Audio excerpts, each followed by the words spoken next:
Understand why this discovery is so unsettling. You have to understand where the Mediterranean actually was 9,000 years ago.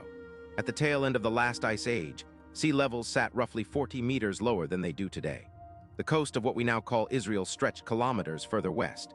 Rivers cut valleys through territory that is now open ocean. Freshwater springs bubbled up in green lowlands that today are silent sediment on the seafloor. And when the vast ice sheets covering North America and Northern Europe finally began their long, violent retreat, the meltwater raised the world's oceans at a pace we still struggle to comprehend. The world of 7,000 BCE was a world in transformation. In central Anatolia, the settlement of Çatalhöyük was rising into what many archaeologists consider the earliest true proto-city on Earth. In Mesopotamia, communities were domesticating wheat and barley, the calories that would eventually build every empire that followed. And along the eastern Mediterranean coast, people who had spent tens of thousands of generations as hunter-gatherers were beginning to do something new. They were settling. They were building in stone. They were burying their dead in one place generation after generation. They were planting fields, but here is what nobody tells you about this period. The first humans to make that leap did not do it inland. Not at first. They did it right at the water's edge.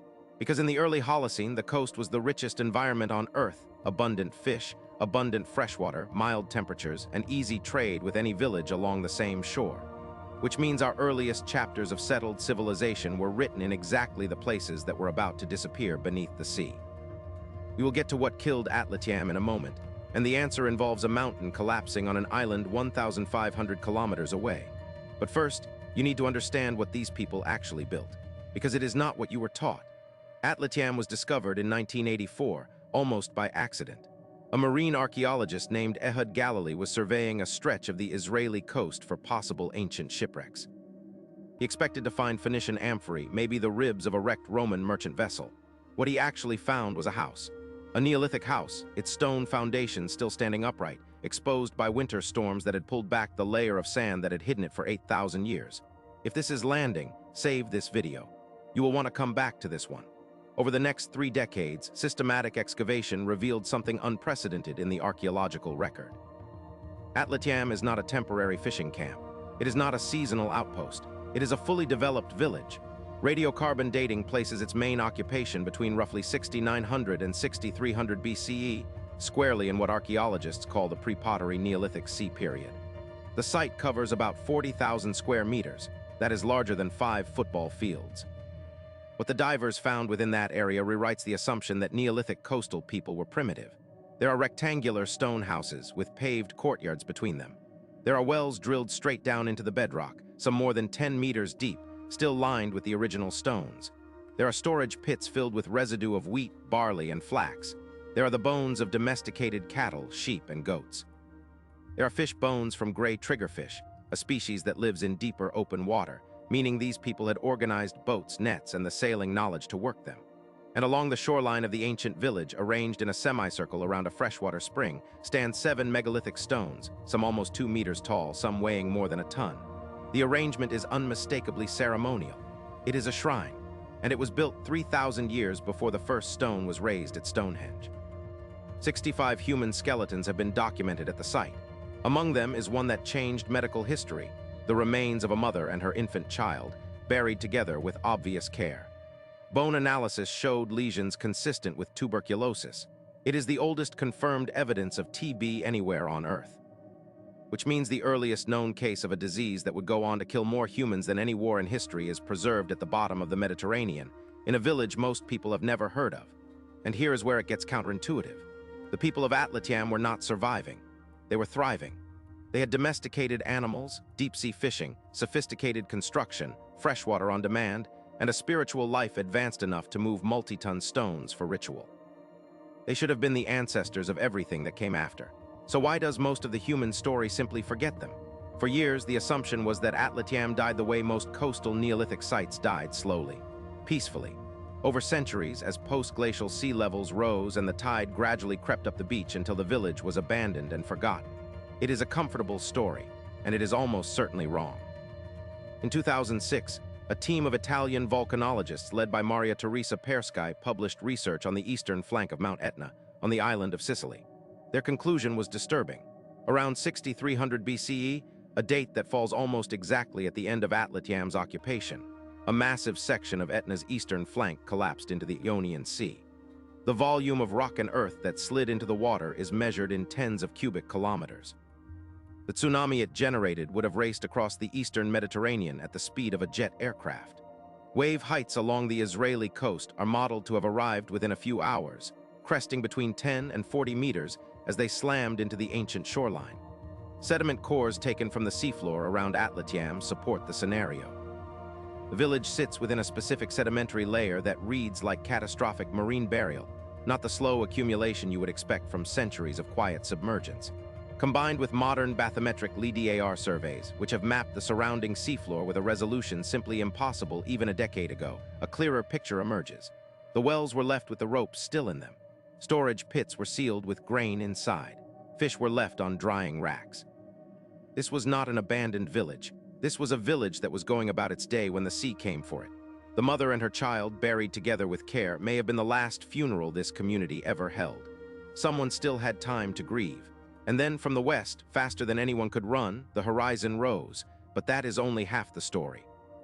Because the reason a discovery this significant has stayed largely out of public awareness for 4 decades, and the reason mainstream history books still begin with Sumer, has more to do with which technologies were kept classified than with what actually happened on the seafloor.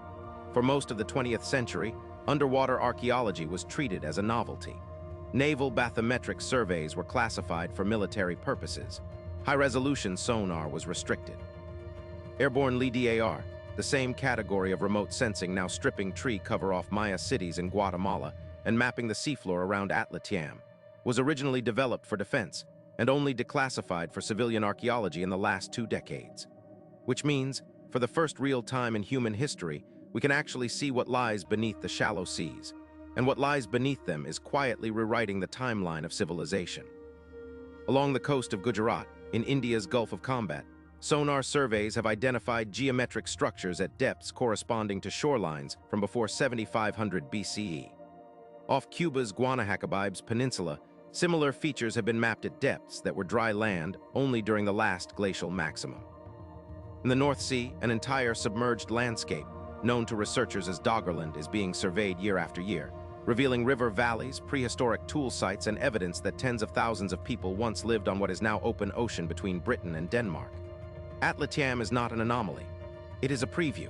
For 12,000 years, the human story has been told as a story of dry land, of Mesopotamia, of Egypt, of the Indus Valley, of the Yellow River. But the truth is that human civilization very likely began at the water's edge. And when the water rose, as it did in violent surges throughout the end of the last ice age, it took the earliest chapters of our story with it. What we call the beginning of history is actually the beginning of what survived. The flood traditions that appear in nearly every culture on Earth, the Sumerian tale of Utnapishtim, the Hebrew story of Noah, the Greek deluge of Deucalion, the Hindu account of Manu, the flood memories of the Aztec, the Ojibwe, and the Aboriginal peoples of Australia, may be cultural memories of exactly what buried Atlit-Yam. Not a single flood, many floods, over thousands of years. Coastal villages, generation after generation, watching their homes vanish beneath the tide until the survivors carried nothing forward but the story. Drop this in the comments. Do the flood stories in your own culture describe a real memory of the end of the last ice age? I read every one. CTA 1213 Min. If you have made it this far, you already know this channel is not going to stop at Atlit-Yam. There are dozens of submerged sites, from the Yucatan to the coast of Japan to the shallow banks of the Persian Gulf, that are only now being surveyed with the sensing technology that can actually resolve them. Subscribe and hit the bell icon. New hidden history every day. The next video is about the sunken structures off the coast of India, which some argue may be even older than Atlit-Yam. The next part is where most people get this completely wrong. Outro 1315 Min. 9,000 years ago, in a small village along what is now the Israeli coastline, a mother lay dying of tuberculosis with her infant beside her. Her people buried them together with care. Their neighbors drew water from a well that had served 3 generations. Someone tended cattle. Someone lit a cooking fire. Someone waded into the surf with a net for the evening meal. And then, without warning, the world ended for everyone in that village on the same afternoon.